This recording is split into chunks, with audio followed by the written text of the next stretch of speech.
the $6.8 billion railway that could reshape South Asia's power balance.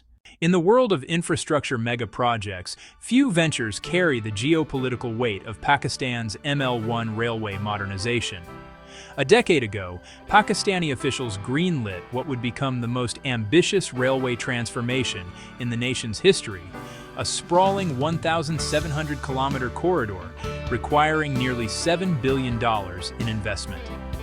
Yet despite its approval, the project remained frozen in bureaucratic limbo, caught between financial constraints and the shifting tides of regional politics. Then, just months ago, something changed. China and Pakistan put pen to paper on a comprehensive cooperation framework that would finally breathe life into this dormant giant.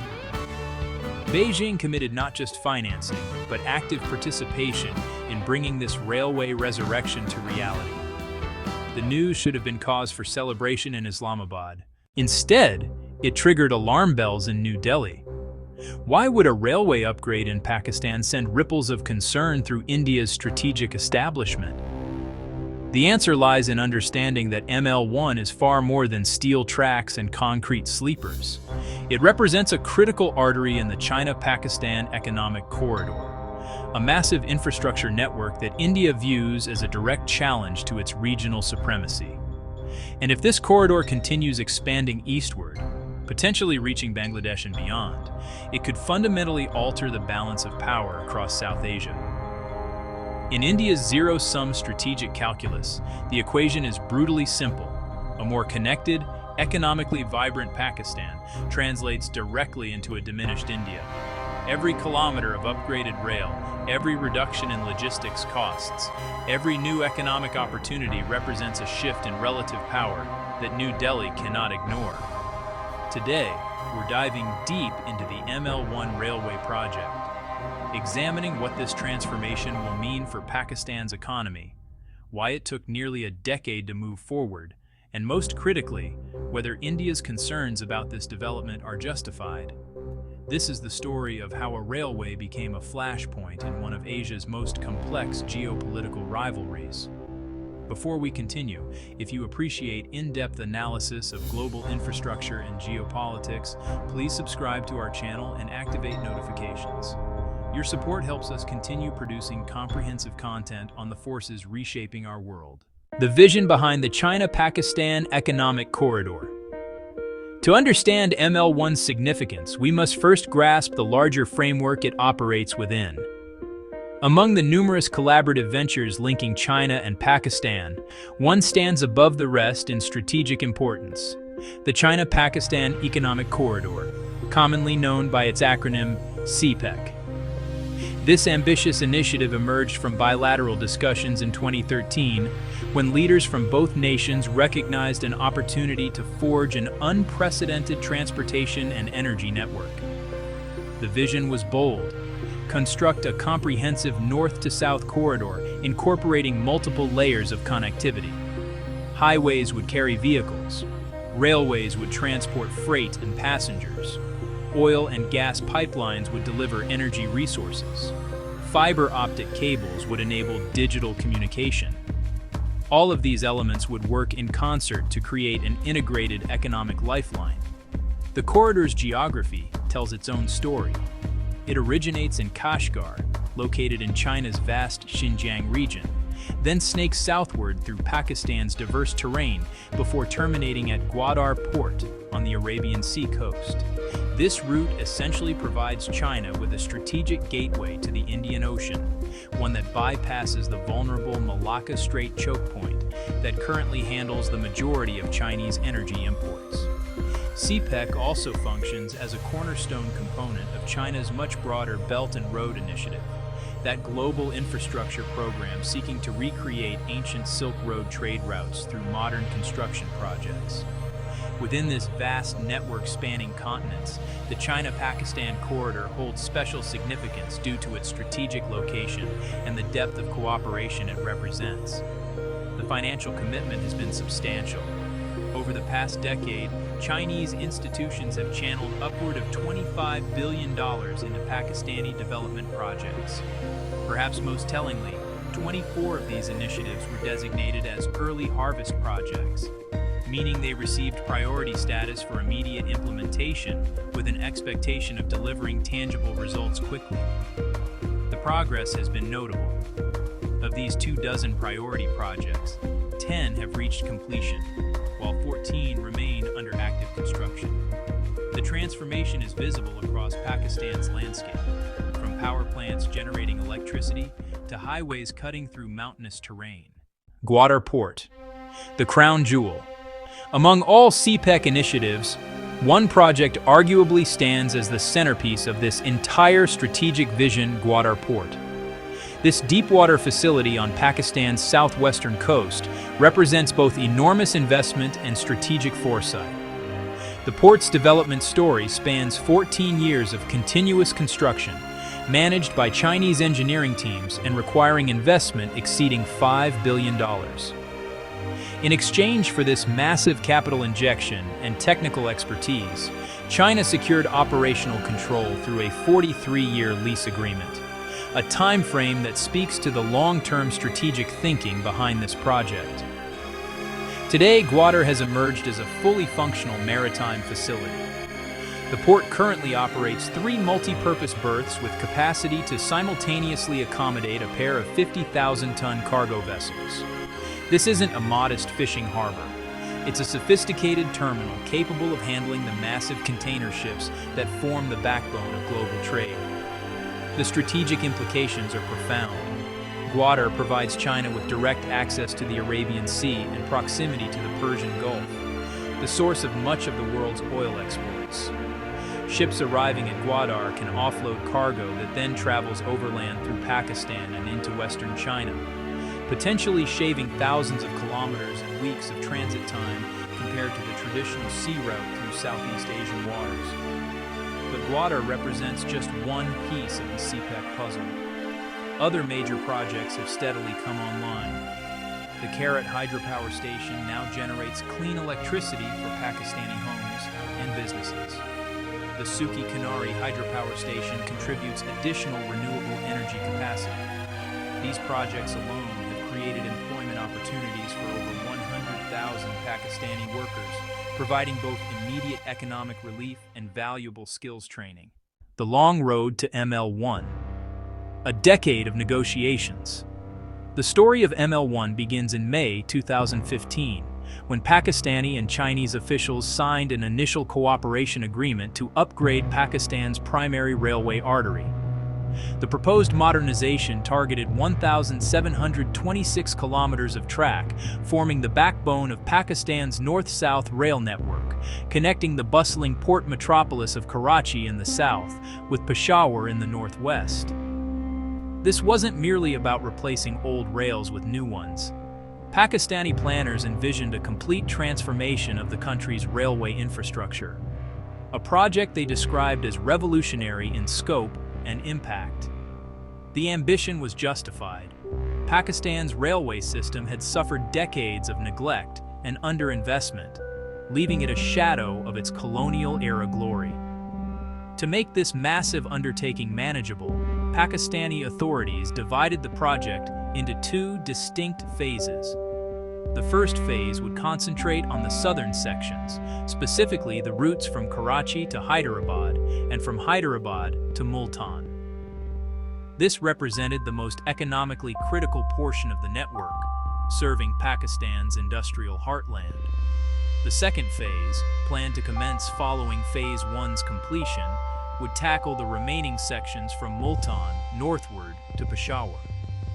This sequential approach made sense from both a project management and financing perspective. Complete one section, demonstrate success, then move forward with the next. The planned upgrades were comprehensive. Engineers would replace aging rails with heavy-duty steel capable of supporting higher speeds and heavier loads. The roadbed, the foundation supporting the tracks, would be reinforced to prevent the settling and deformation that plagued existing lines. 12 major passenger stations would be completely reconstructed with modern facilities. New freight loading and unloading infrastructure would be installed to improve cargo handling efficiency. The goal was clear: dramatically enhance both the capacity and quality of service across the entire corridor. However, reality quickly complicated these ambitious plans. Pakistan Railways was hemorrhaging money, running annual deficits that made independent financing of a nearly $7 billion project completely impossible. The railway authority simply lacked the capital, the creditworthiness, and the revenue-generating capacity to undertake this transformation alone. Pakistani negotiators proposed a solution. China would provide a massive long-term concessional loan of $6.2 billion, essentially covering the vast majority of project costs at favorable interest rates. From Pakistan's perspective, this approach made perfect sense. China had demonstrated its willingness to fund major infrastructure through CPEC, so extending that model to ML1 seemed logical. But Chinese financial planners had different ideas. Rather than committing the entire sum up front, they advocated for phased investment, funding each section as it progressed, with future disbursements contingent on meeting performance benchmarks. This approach would limit China's financial exposure if the project encountered problems or if Pakistan's political situation deteriorated. The fundamental disagreement over financing models created an impasse that would persist for years. China suggested using projected revenue from future railway operations, ticket sales and freight charges, as collateral to secure the loans. Pakistan countered by offering operational rights as security, essentially allowing Chinese entities greater control over railway management in exchange for funding. Reports from the negotiations indicate Pakistan eventually proposed a financing structure where China would cover 85% of total costs, with Pakistan finding the remaining 15% through other sources. Beijing declined this proposal, unwilling to assume such concentrated financial risk. The compromise that eventually emerged fell far short of Pakistan's hopes. China agreed to provide approximately $1.1 billion for the Karachi to Hyderabad section, roughly a sixth of the total project cost. For the critical Karachi to Multan corridor, Pakistan would need to independently raise around $3.3 billion from other lenders or through government revenues. This financial stalemate meant years slipped by without progress. Pakistan's railways continued their decline, with aging infrastructure causing frequent delays and accidents. The logistics costs for moving goods from Karachi port to inland destinations remained punishingly high, hampering economic competitiveness. The promised transformation remained stuck in an endless loop of negotiations and revised proposals. Yet financing difficulties represented only part of the story behind ML1's prolonged delays. Another significant obstacle emanated from across Pakistan's eastern border, where India watched these developments with growing unease. As South Asia's largest nation by population, economy, and military strength, India has long considered itself the natural regional hegemon. Its relationship with Pakistan has been defined by rivalry since both nations gained independence in 1947, with multiple wars, persistent border tensions, and mutual suspicion characterizing their interactions for over 7 decades. The China-Pakistan Economic Corridor's route runs perilously close to the disputed India-Pakistan border, particularly in the Kashmir region. Indian strategic analysts worried that upgraded rail infrastructure could enhance Pakistan's ability to move military forces and supplies rapidly toward contested areas.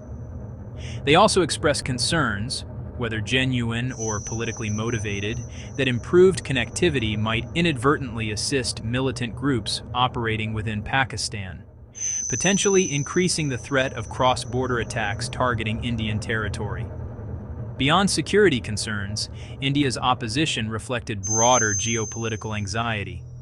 New Delhi has historically viewed South Asia as its sphere of influence, with smaller neighboring nations expected to orbit around Indian economic and political gravity.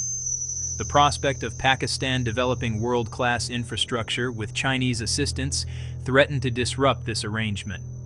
A more connected, economically successful Pakistan would be less dependent on India and potentially more assertive in regional affairs. Reduced logistics costs would make Pakistani exports more competitive against Indian goods in shared markets. Improved connectivity to China could shift trade patterns away from India toward routes bypassing it entirely. Most sensitive of all, however, was the Kashmir dimension. The ML1 railway corridor passes through portions of Kashmir currently administered by Pakistan, but claimed by India as its sovereign territory. From New Delhi's perspective, any infrastructure development in these disputed regions represents an implicit acceptance of Pakistani control, something India categorically refuses to acknowledge. Indian officials consistently framed ML1 not as a transportation project, but as a strategic maneuver, a mechanism for China and Pakistan to deepen their alliance while simultaneously marginalizing India. Once operational, the railway would facilitate greater economic integration between China and Pakistan, strengthening their partnership in ways that could prove disadvantageous to Indian interests across multiple domains. The Indian government employed various diplomatic channels to express its opposition. Officials raised concerns in international forums, lobbied potential multilateral lenders to withhold funding, and issued repeated statements rejecting the legitimacy of any infrastructure projects in disputed territories. Yet despite India's vocal and sustained opposition, it ultimately lacked the leverage to halt the project entirely. Pakistan remained determined to modernize its railways. China maintained its commitment to CPEC, and the strategic logic supporting ML1 remained compelling regardless of Indian objections.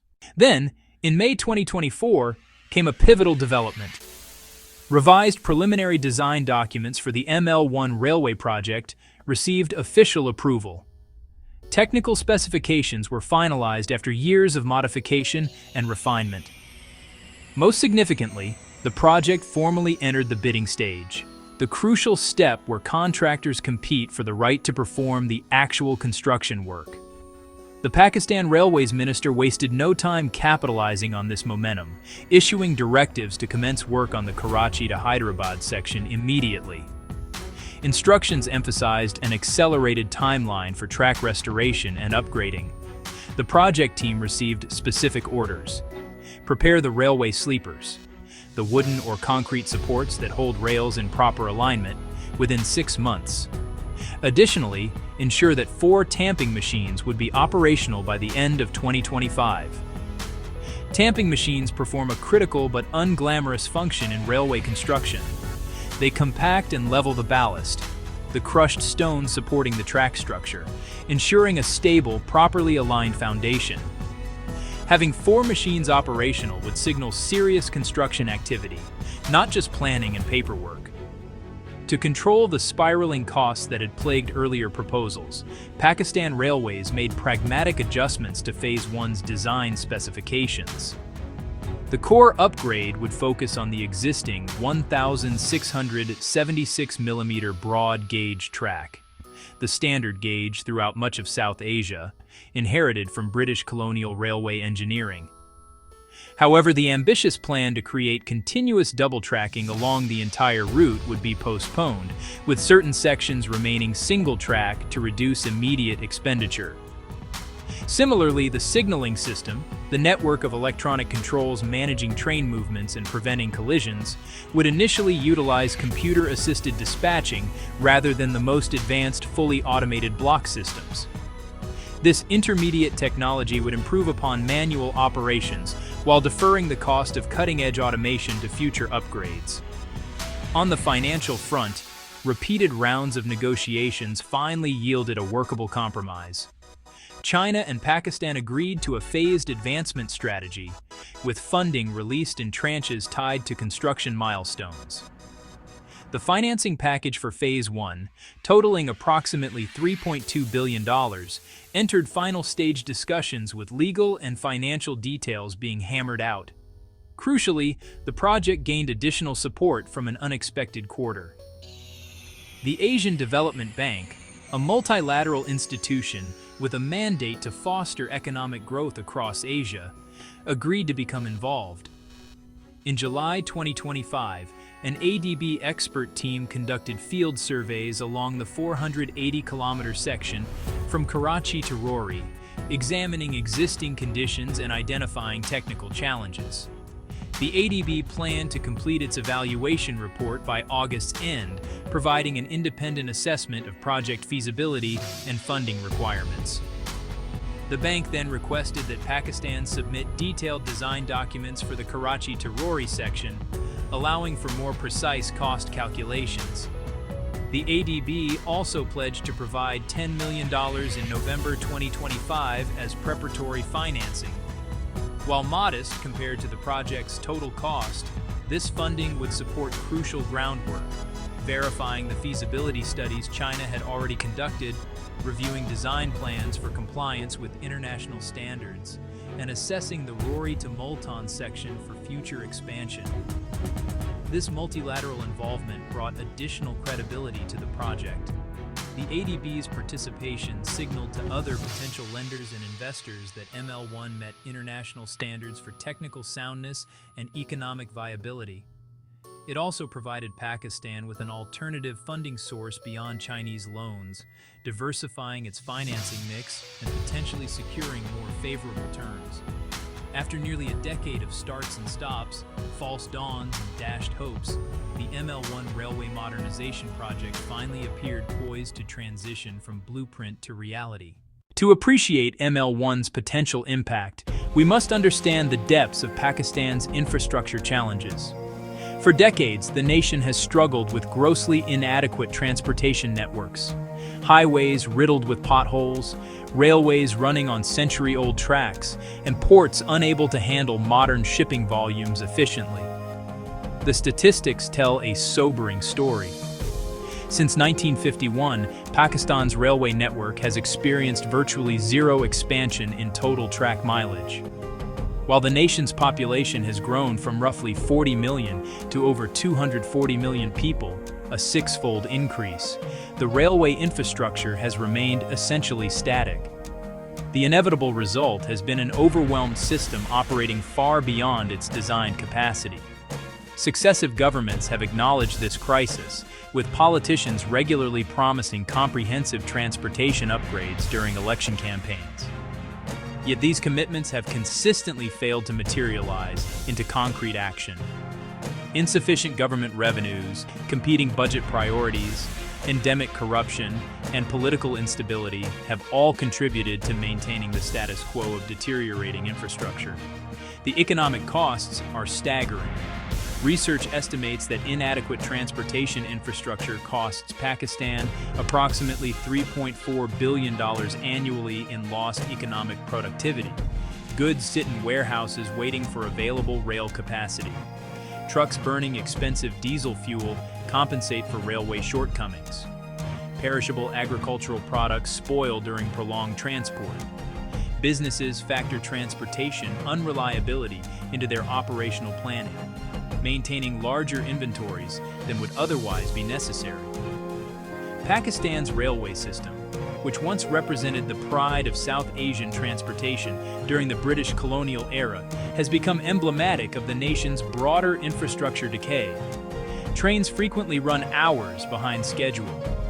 Derailments occur with alarming regularity. Rolling stock, locomotives and rail cars, dates back decades, with maintenance deferred due to budget constraints. The ML1 upgrade promises to fundamentally transform this situation. Once the modernization reaches completion, train operating speeds will increase dramatically from the current sluggish 65 to 105 kilometers per hour to a respectable 120 to 160 kilometers per hour. This seemingly modest improvement translates into approximately 40% reduction in average travel times, a transformation in practical connectivity. Perhaps more significantly from an economic perspective, the upgraded railway's annual freight capacity is projected to reach 35 million tons. Currently, Pakistan's railways move a pittance of the nation's freight, with most goods traveling by road despite the higher costs and environmental impact. The upgraded system would slash domestic logistics costs by an estimated 40%, making Pakistani businesses substantially more competitive both domestically and internationally. The ML1 railway corridor isn't merely about moving goods more efficiently, it's about transforming Pakistan's economic geography. The entire China-Pakistan economic corridor extends over 3,000 kilometers, but crucially, it connects regions containing more than 80% of Pakistan's population and economic activity. The provinces directly served by ML1, Sindh and Punjab, constitute the industrial and agricultural core of Pakistan. Together, these two regions generate over 70% of the country's manufacturing output. They also account for roughly 80% of agricultural product processing and related exports, everything from textiles to processed foods. Consider the implications. When transportation costs for bulk commodities decline by 25 to 30%, the projected impact of ML1, it ripples through entire supply chains. Coal becomes cheaper for power plants, reducing electricity costs. Steel becomes more affordable for construction, lowering building expenses. Textiles can be transported to ports more economically, improving export competitiveness.